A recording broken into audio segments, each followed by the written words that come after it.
Happy Friday, Buffs fans. Welcome to this year's Halloween edition of Sko Buff Sports Live. I'm Coach Prime, head coach of your CU Buffs football team. And I'm Clark Kent, daily reporter for Sko Buff Sports. We have a busy day today as football starts rolling. Basketball is truly getting started while other fall sports are coming to an end. And of course, our Halloween costumes. But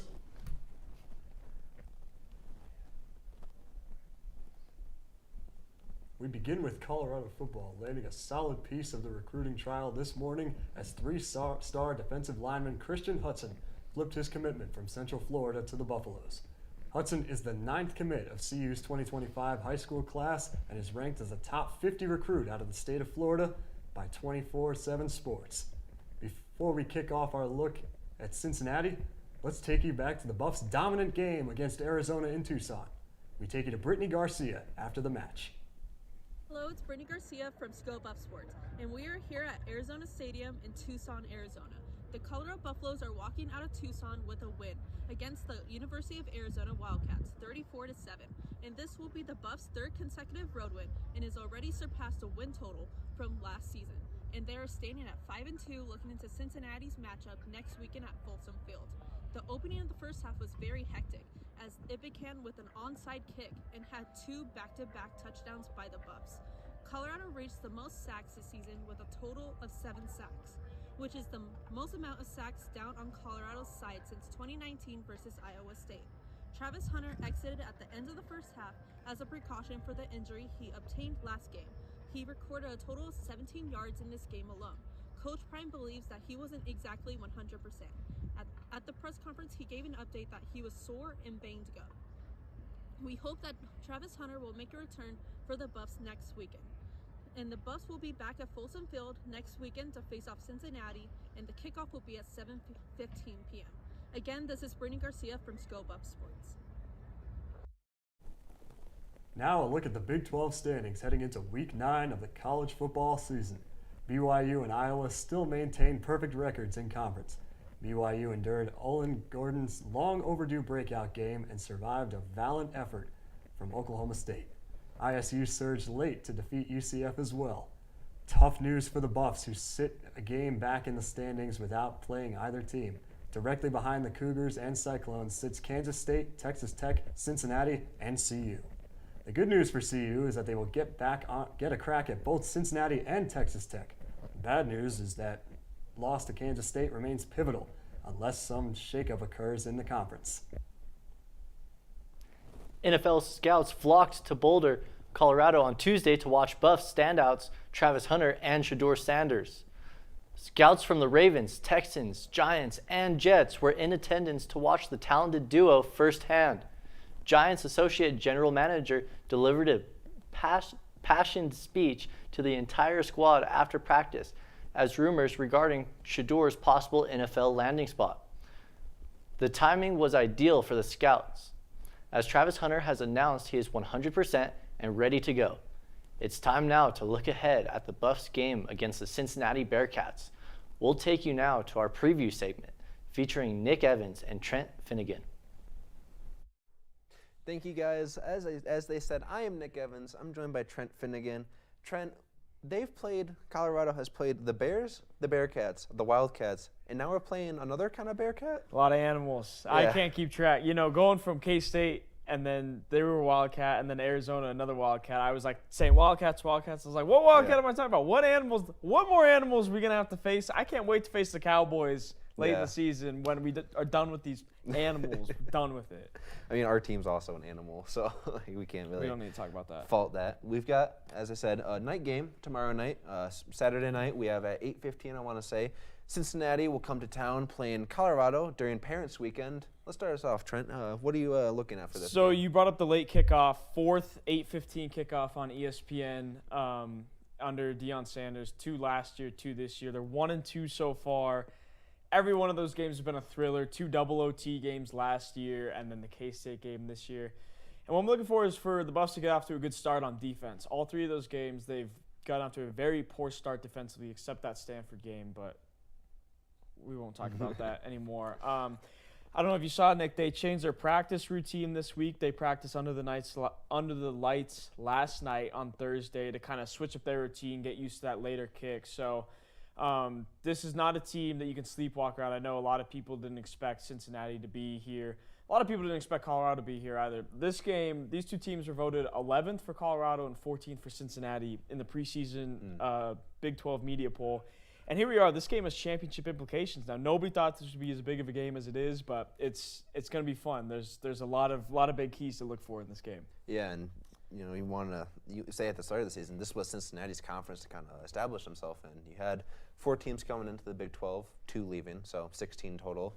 And Cincinnati, they looked, they were kind of rebuilding after 2021, but it looked like it was their conference to kind of take control of. And by all accounts, they're actually doing pretty well at doing that so far. Yeah, they're doing pretty well. And big name is Brendan Sorsby, the Indiana transfer at quarterback. He's really led this offense. He's got 1,928 yards this season, 13 touchdowns, 4 picks, 12.2 yards per completion. That's no joke. That's no joke. And now this isn't a guy that's going to air the ball out deep down the field, but he's gonna nickel and dime you. He's gonna make the right read. He's gonna let his receivers work after the catch. So this Buffs defense, they're gonna have to come prepared to tackle. Which last 8-15 kick, they did not tackle well in that game. They tackled much better against Arizona, but like this team's recipe, throw it short. They got 2 explosive running backs in Corey Kiner and Evan Pryor, a big 1-2 punch. Not as talented as Kansas State's 1-2 punch, but kind of similar where you got some power and then you got some speed as well. So tackling. Got to wrap up, got to keep your head up. And if they can make tackles on defense, they should be in a good spot because this offense is going to be able to cook this weekend. Yeah, and that run game was just abhorrent trying to stop it against Kansas State. And we thought that would be like a one-dimensional kind of team. Arizona definitely was, and they were able to shut it down. But you're dealing with a Cincinnati team where if you don't contain that run game, you're going to have a lot of issues really early on in this game. Yeah, and Pryor, like we brought up Pryor. Pryor's got 9.9 yards per carry. You know how ridiculous 9.9 yards per carry is? I don't even think Genty has that many, and he's the Heisman favorite. Exactly, and then Kiner's got 5.6 yards per carry, which he's getting much more carries, and he's the big workhorse and stuff. So you got to limit them on offense. But then I want to look at their defense. Their defense, you talked about one-dimensional, two-dimensional. Their defense is pretty one-dimensional. This team, they're going to drop 8 in coverage. They're going to rush 3, and they're going to sit back, and they're going to say, throw it underneath and beat us. And I don't know about you, but this guy, Shedeur Sanders, is pretty good when he's not being pressured. So I think that he's going to be able to have himself a feast on Saturday night. I think he's going to go for 400 yards. He's going to have Travis Hunter back. Travis Hunter said he's at 100% this week. Jimmy Horn should be healthier. No, there wasn't really any update on that, but he wasn't himself against Arizona. But this Buffs pass game should be able to explode tomorrow night. Yeah, and we talked about it earlier on the show that there is a lot of scouts coming to practices. We're assuming coming to games. They're not just there for Travis Hunter. They want to see Shedeur. And when you have a drop 8 team like that, this is the perfect game to show off that you can do backside reads, long progressions, that you know how to evade the pocket, because you're not going to have too many people crashing you. So you need to show off that you can make those complicated reads, because that's what NFL scouts are looking at. There's a lot of good college football quarterbacks, but being good in college football does not mean you're NFL ready. And if Shedeur wants to prove that he's NFL ready to all these scouts that are in attendance, you really have to just hammer that down and make your backside reads, show that you can make long progressions, and improvise really well. Yeah, and the thing with Shedur's been really good this season, but you saw it against Arizona, and then you saw it against UCF as well. You talked about backside reads. 2 backside digs he threw really bad interceptions on because he was a tick late, and scouts see that, and they notice that. This Cincy team dropping 8, they're going to have 4 deep a lot of the time. You're not going to be able to just This isn't NCAA 25 where Travis Hunter's just running past everybody. You're going to have to make intermediate throws against this team, and that has been, if I'll point out, that has been one weaker spot for Sanders. I'm not saying he's been bad at it because he's been great, but he has had those 2 picks in recent weeks doing that. So, but with the time, with the pass protection, I think that he will be able to make enough plays. He shouldn't be flustered. Since he's going to spy him, which is what K-State did as well, so he's going to have to instead of doing his little spin out of the pocket, whatnot, he's going to have to step up. He's going to have to deliver it on time, on target. But I think he's got the tools. He's got the weapons. Like I said earlier, this offense should be able to explode this weekend. Yeah, and I think that about brings us to our predictions segment. I didn't have anything prepared today, but I will say I think I said 28-13 for last week, and I almost That's hit pretty it. good. That's pretty good. Yeah, so I guess this week, I think Cincinnati is a little too one-dimensional on offense to score that much on CU, and I think just all levels of CU's offense is really good. I don't think it's a high-scoring affair, but I would probably give me 25-10 on this game. Okay. You got a lot of faith in that defense. 10 points, Yes. man. That's good. I've been watching a lot of Big 12 football, and Cincinnati, it'd be like a unicorn game for them to not play as expected for me. I got them scoring 10 on CU. Yeah, I got CU winning 35-24. Big thing, Cincinnati, they've let up 27 twice this season, and those are their 2 losses. We were saying earlier, CU's only scored less than 27 against Nebraska, if I'm not mistaken. Because the Kansas State game, they scored 28. Yeah. Yep. So I think that CU's going to be able to put up enough points. I still think Cincy's going to make it a ball game. I just don't think at the end of the day, Cincy's offense is going to be able to keep up with the Buffs offense. So, yeah, I got 35-24 Colorado. And if the Buffs want a chance at a Big 12 championship, they have to win out from now on. 2 losses, you're staring that down. They have to win out. Have and to it all win starts out. here. This is a Big 12 playoff game in Oh, yeah. Week 9. Oh, It's yes. crazy, but here we go, and it's going to be electric tomorrow night. And hey, speaking of tomorrow night, we have our pregame show that we'll be doing. I'll be producing that. Trent Finnegan will be leading that off. We'll be live 6:30. 6:30. 6:30. So that'll be way more in depth. We'll go over a lot more. I have a whole score bug and stuff prepared for that. You don't want to miss that. We will go live at 6:30 Saturday. It's always a ton of fun, and that will be very there. in depth. Come watch it. So be there, and that's been all for me and Trent. We'll see you guys at the desk. Now it's time for this week's trivia question. In light of the Buffs having the opportunity to become bowl eligible tomorrow, our question is this. When was the last time the Buffs won a bowl game? We'll let you guys know later on in the show. What's up, everyone? I'm a dinosaur, and I'm bringing you this week's Buff Banter. It's been since dinosaurs were alive the last time CU had a Division I baseball team. Well, not that long, but it has been almost 45 years since the school cut baseball from the D1 list. We do have a great club team to watch every weekend, but the NCAA spirit just isn't the same. Here's why the school should bring it back. First, the sport of baseball has seen a recent revival over the last 2 years. From the World Baseball Classic to the record-breaking College World Series, it's true that the sport is attracting more viewers. Now, in the nicest way I can put this, sadly, our school is kind of broke. Just broke in the way that they need a lot of millions of more dollars to even begin the process of bringing a team back. And with Title IX, if an all-boys baseball team comes back, so does a full girls team, which doubles all the expenses in the blink of an eye. So sadly, I can report that I am unable to fund a new baseball team. But good news, the athletic director, Rick George, said that bringing back a D1 team is in the picture long term.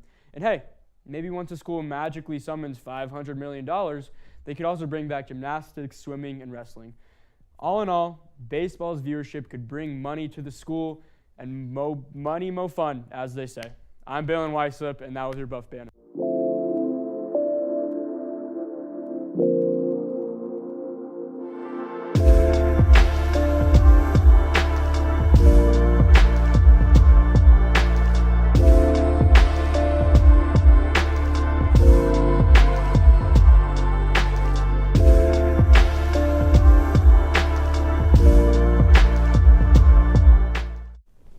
The men's basketball team had their media day this past Monday, following practice.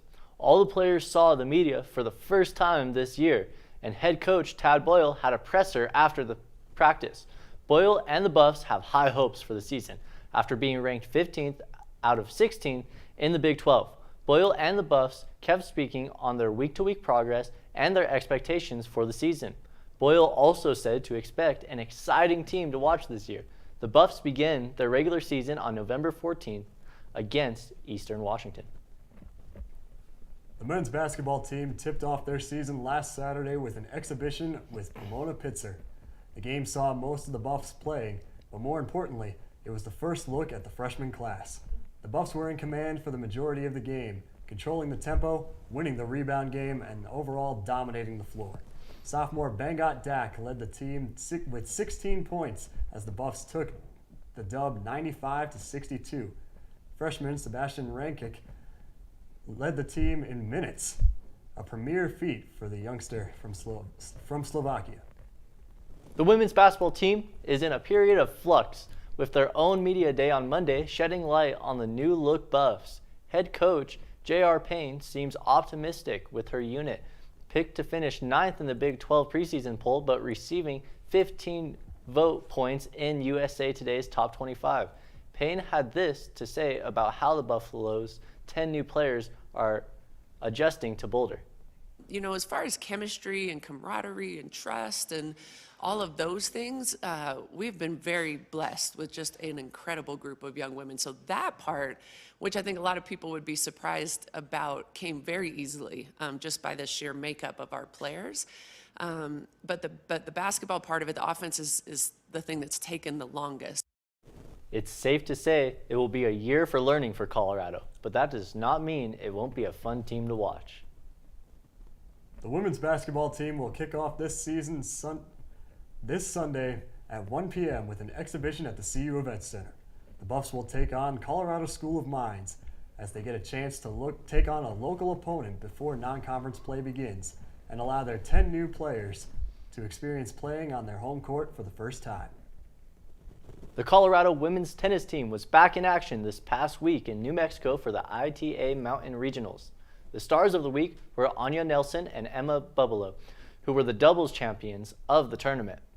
After a thrilling victory in the final, the duo dropped the first set against Denver 6-3, but bounced back with a 7-6 victory in the second, winning the tiebreaker 7-5. In the third set, they went to tiebreaker. The Buffs duo held off Denver for a 10-8 victory, securing the second doubles title at this tournament in school history. This qualifies them for the NCAA championships at the end of November.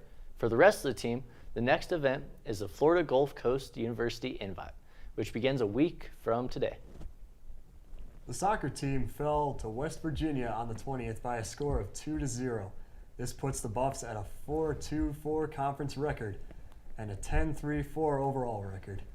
The team will play their last match of the regular season tonight against Utah, where they hope to end the season on a strong note after a recent cold streak. The team also looks to honor their 9 seniors as they get ready to play their last home game as Buffaloes. The volleyball team had a rough week going winless in 2 games played. The Buffs lost to Arizona State on Friday 3-0. The team then traveled back to Boulder for another Big 12 matchup, falling to West Virginia 3-1 on Wednesday. The Buffs sit at a 10-10 record on the year. The team is coming into this week's slate of games on a 2-game losing streak. They take on the BYU Cougars at CU Event Center at 7 p.m. today. The Cougars have a 12-6 record on the year, coming in ranked 21st in the country. On Wednesday, they travel to Fort Worth, Texas to take on TCU Horned Frogs. They have a 14-4 record on the year and are on a 3-game win streak. The women's golf team placed 8th at the Stanford Intercollegiate last weekend. Once again, freshman Sydney Givens was the highest Buff on the leaderboard, tied at 14th. She was the only Buffalo to have a negative final score. On Monday, Colorado travels to bright and sunny Hawaii to compete in the Nania tournament. The men's cross-country team ran at pre-nationals in Madison, Wisconsin this past week. They placed 14th out of 32 teams and had one runner placed in the top 30. Dean Casey clocked in at 23 minutes and 18 seconds, which is his best as a Buffalo, and was good enough to snag the 29th spot. The women's team ran at the Arturo Barrios Invitational in Texas, where they placed 4th out of 41 teams and have 2 runners in the top 20. Abby Nichaniki ran 19 minutes and 41 seconds to place 14th overall, while her teammate Kaya Borelli ran 14 seconds behind her to earn the 19th spot. Both men's and women's team now look to run in the Big 12 Invite on November 1st. Coming up, we've got the latest on club sports and some pretty big alumni news. Stay tuned. You're watching ScoBuff Sports.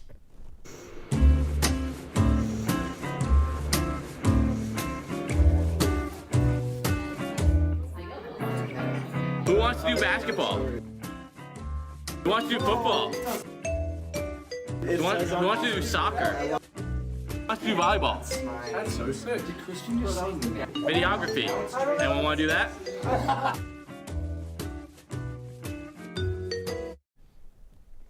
On Sunday night, the New York Liberty won the WNBA championship in the 5th game of the series by a score of 67-62 over the Minnesota Lynx. This is the first championship won by the Liberty since the team was established 28 years ago. Part of this team was a 2023 graduate and former star for the Buffs, Jalen Sherrod.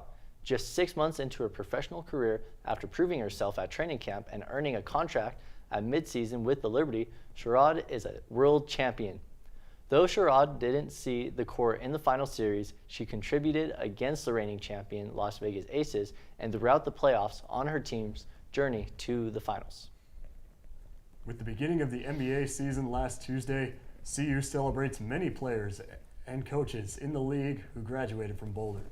The most notable being the new NBA champion Derek White, and the 3 rookies who played for the Buffs last year are making their big league debuts: Cody Williams, KJ Simpson, and Tristan Da Silva. We'll be following our alumni Buffs all season long. 4 Colorado Buffaloes alumni have been recognized in the state's High School Hall of Fame, with 2 advancing into the Pro Football Hall of Fame. Dick Anderson and Boyd Dowler have been selected as 2 of 60 seniors to advance to be considered for the voting process in the Pro Football Hall of Fame class of 2025 seniors. Category 2, other CU Buffs were recognized as David Hall and Nate Solder were being inducted into Colorado High School Activities Association, also known as CHASA. Hall of Fame in its 35th class, Hall and Solder will join 18 CU alumni to be inducted into the CHASA Hall of Fame. The club baseball team played a doubleheader against Colorado State last Saturday. The matchup was the NCBA game of the weekend. Lived up to the hype. The Buffs won Game 1 off a great pitching from Victor Moreno and an early rally, taking it 6-3. But the Rams woke up and made things quite worse in Game 2, winning it 16-1. The Buffs get a break this weekend before taking on Metro State next weekend for the last game of fall ball, streamed exclusively on the ScoBuff Sports YouTube channel. The men's D1 hockey team had only 1 game last week as they played Metropolitan State Denver. They dropped the game 4-3 in a thriller. Next week, the Buffs travel to Las Vegas to play against UNLV for 2 games on November 1st and November 2nd. More on hockey. The D2 men began conference play this past weekend with 2 dominating performances at home. Friday saw CU pull off the win in a skillful matchup against the Wyoming Cowboys with a close score of 4-3. Saturday night saw an electrifying 11-2 win over the Buffs' rival Colorado State Rams. The Rams won the physical battle, but just couldn't put the points on the board. The Buffs head into this weekend undefeated in conference play as they take on CSU for the 4th time this season. Catch the action live on ScoBuff Sports this Sunday at 1 p.m. This past weekend, the women's club hockey team gained a 2-1 win against DU. The top scorers of this game were Mia Fischelli and Natalie Ewald. The Buffs will be taking a break this week and will return to the CU Rec Center next weekend on November 1st and 2nd to face off the University of Wyoming Cowgirls. The game will be live streamed on our YouTube channel, both nights on ScoBuff Sports. Let's dive into the recap of our men's club soccer team. Colorado Team Gold won against Wyoming on Sunday 2-0. Team Black tied with Colorado Mesa 1-1, and Team White also tied with UNC 3-3. The men's soccer schedule is a little light until November, but there is 1 game this weekend. Colorado Team White will be playing UCCS this Sunday, the 27th, in the Springs at 1 p.m. Mountain Time. Our women's club soccer team had a pretty successful go of matches this past weekend. Starting with Team Gold, they beat DU last Friday with a whopping score of 7-2. The following day, they played CSU and ended the match with a tie, 0-0. Team Black also played CSU and they brought home the win, beating the Rams 2-0. Team Silver went up against the School of Mines, losing 1-0. This Sunday, October 27th, both Team Black and Silver will be playing Team Black will be competing against Air Force in the Springs at 1 p.m. and Team Silver is taking their shot at the CSU Rams in Fort Collins also at 1 p.m. The men's rugby team had a beautiful win against GCU last Friday with a score of 25-15. And if you're sad that you missed the rugby games this season, don't fret, because both the men's and women's rugby teams will be back with more games next month. But on top of that, the men's team is taking on CSU in the Rocky Mountain Showdown this Sunday, the 27th at 11 a.m. on the lower fields. If your parents are visiting, you now have a perfect Sunday morning plan. That's all for club sports today. Let's go to a quick break.